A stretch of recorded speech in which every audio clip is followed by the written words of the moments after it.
Ay mga besh, magandang buhay! It's me again, Eileen Orion, your bishi! So for today's video, samahan nyo akong i-celebrate ang birthday ng aking ama. Just keep on watching mga besh!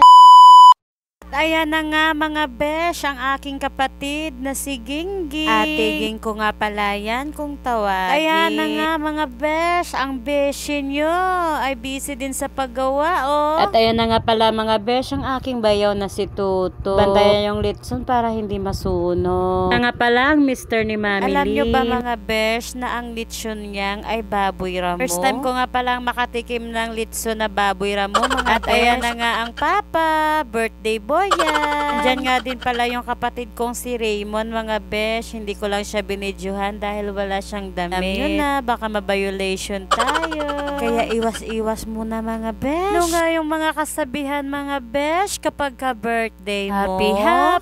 Happy birthday. Sa'yo ang pagkain, kami ang kakain. Happy birthday. Sana'y mabusog mo kami. Mga besh, marigayang kaarawan sa iyo, aming mahal na ama. Thank you nga pala pa sa lahat-lahat. Sa iyong pagiging mabuting ama sa aming lahat. Sa pagbibigay suporta sa lahat ng aming ginagawa. To may have happy, healthy, and long life. At ayan na nga mga besh, ang ating lechon. Kuhan ko ba, kapag niluluto yung lechon, natatakam ka Sino na? Dito yung kapareho ko? Please comment down below. At ayan na nga ang ating Mami Lynn. Siya na yung nagpapaikot-ikot ng puso mo, cha. Ng litson pala. Ika nga mga besh, paikutin mo lang yung baso, wag lang yung puso ko, cha. Ano ba naman yan? Puro ako kalokohan. Pero kung nakaka-relate ka mga besh sa mga sinasabi ko, pa-comment naman at pa-like and share ng videong ito. Lagi niyong tatandaan mga besh na ang buhay ay hindi tungkol sa paghahanap ng sarili, kundi tungkol ito sa pagbuo ng sarili. Di wow, char! Yan na nga mga besh, ang aking pamangkin na si Adrian. Little cute talaga yan mga besh. Yan na nga rin po si Mama at si Mali. Alam yung mga besh, maganda talaga yan si Mali. Singganda ko, char! Ayan na nga pala mga besh, ang handa ni Papa. Yung cake na nga pala yan ay dala yan ng aking pamangkin na si Bernard. Doon nga pala tayong bupis, set, tsaka spaghetti. After that pala mga besh, ay nakaligo na ako at nakapagpaganda na. O diba? Gandang-ganda sa sarili yan. Bigyan nyo na ako mga besh. Minsan lang ito, diba? Ayan na nga mga besh, nakita ko nga yung pamangkin ko na si Sandria. Karga-karga ng tito niya kabo. Behave na behave talaga yan mga besh. Tulad ko, char!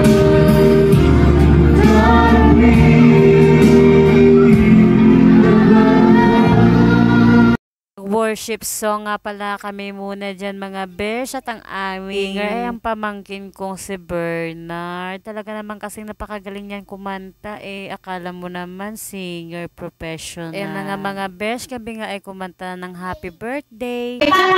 Happy birthday Papa! Happy birthday, happy birthday! Happy birthday Papa!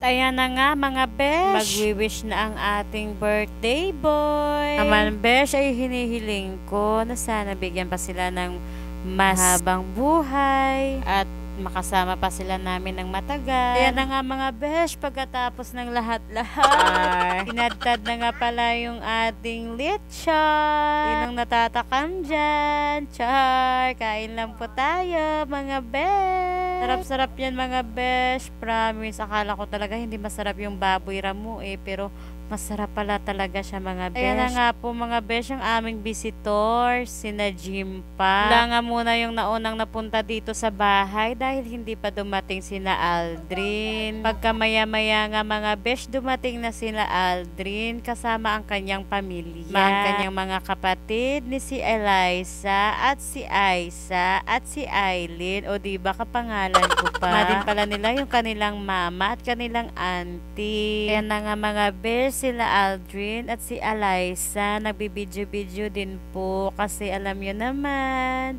Sikat nga sila palang vlogger dito sa Batangas mga besh. Nilang mga views mga besh ay umaabot talaga ng millions. Ako nangangarap pa lang na makaabot din doon. Char! Pero totoo. Yan na nga ang aking sister Gingging. Tingnan nyo naman, napakaganda, diba? Manang-mana talaga yan sa akin. Kaupo na nga dito ang amin mga visitor at nakita ko nga pala na nagtitiktok sila Aldrin. Famous din pala sila mga besh sa TikTok. Kilala nga po sila namin mga besh dahil kaibigan sila ng kapatid kong si Kaboy. At ayan nga mga besh, ako ay pumunta din doon kay Alyssa. Kakanta siya, napakagaling din palang.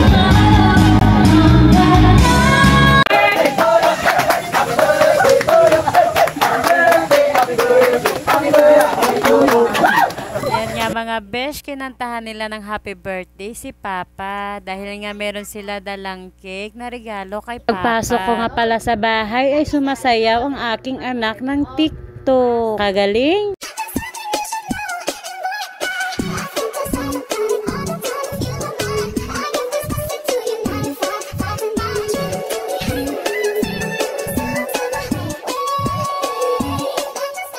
Sumapit na nga ang gabi mga besh, kami ay umuwi na. At hanggang dito na lang po mga besh. Maraming salamat sa inyong panonood. Don't forget to like and share. Bye-bye!